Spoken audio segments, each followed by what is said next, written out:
தனது திரைப்படங்களில் தப்பி தவறி கூட மது அருந்துதல், புகைப்பிடித்தல் போன்ற காட்சிகளை வைக்காதவர். பாடல்களில், வசனங்களில் புரட்சிகரமான கருத்துக்களை மக்களுக்கு கொண்டு சென்றவர். ஏழை எளியருக்கு புரட்சிகரமான மக்கள் நலத்திட்டங்கள், கல்வி மற்றும் வேலைவாய்ப்பில் தமிழ்நாட்டில் இடஒதுக்கீட்டை அதிகப்படுத்தியவர். தமிழ் எழுத்து சீர்திருத்தங்கள், தஞ்சையில் தமிழ் பல்கலைக்கழகம், அரசு அலுவலகங்களில் தமிழை ஆட்சி மொழியாக முழுமையாக செயல்படுத்தியவர். மதுரையில் 5வது உலக தமிழ் மாநாட்டை நடத்தியவர். இங்குள்ள தமிழர்களுக்கு மட்டுமல்ல, இலங்கை தமிழர் நலனுக்காக அள்ளி கொடுத்த வள்ளல் இதய தெய்வம் மக்கள் திலகம் பொன்மனச்செம்மல் புரட்சித் தலைவர் எம்ஜிஆர் அவர்களை போற்றி வணங்குகிறேன்.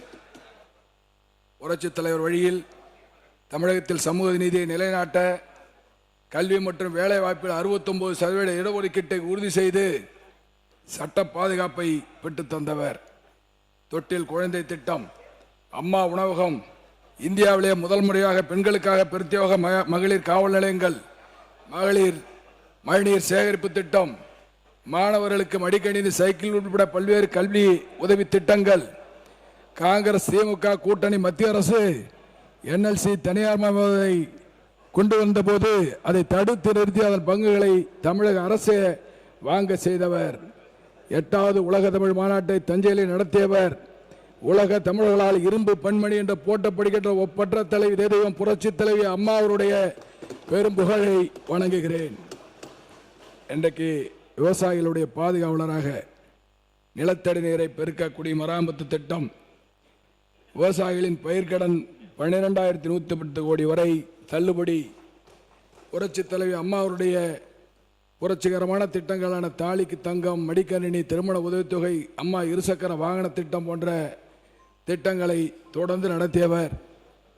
இன்றைக்கு எதற்கும் அஞ்சாமல், குறிப்பாக நான் பாராளுமன்ற உறுப்பினராக இருந்தபொழுது அண்ணன் அரியவர்களும் இருந்தபொழுது காவிரி பிரச்சனை வந்தபொழுது அனைத்து இந்திய அண்ணா திராவிட முன்னேற்ற கழகத்தினுடைய பாராளுமன்ற உறுப்பினர்களுக்கு மார்ச் மாதம் 2018 நடந்த ஒரு கூட்டத்தொடரையே ஒரு மாநில பிரச்சனைக்காக, தமிழக பிரச்சனைக்காக பாராளுமன்ற உறுப்பினர் ஒன்று சேர்ந்து முடக்கி வரலாறு படைத்த, இந்தியாவை திருப்பி பார்த்து வைத்த சம்பவத்திற்கு உத்தரவிட்டவர் மாண்புமிகு எடப்பாடியார். காவிரி டெல்டா பகுதி விவசாயத்தை காப்பதற்கு வேளாண் மண்டலம் சட்டத்தை கொண்டு வந்து,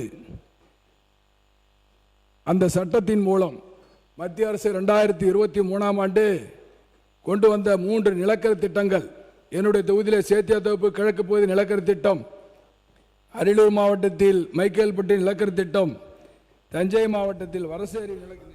பிளே ஸ்டோர் மற்றும் ஆப் ஸ்டோரில் இருந்து பாலிமர் செயலியை QR கோடு மூலம் பதிவிறக்கம் செய்யுங்கள். செய்திகளை உடனுக்குடன் பெறுங்கள்.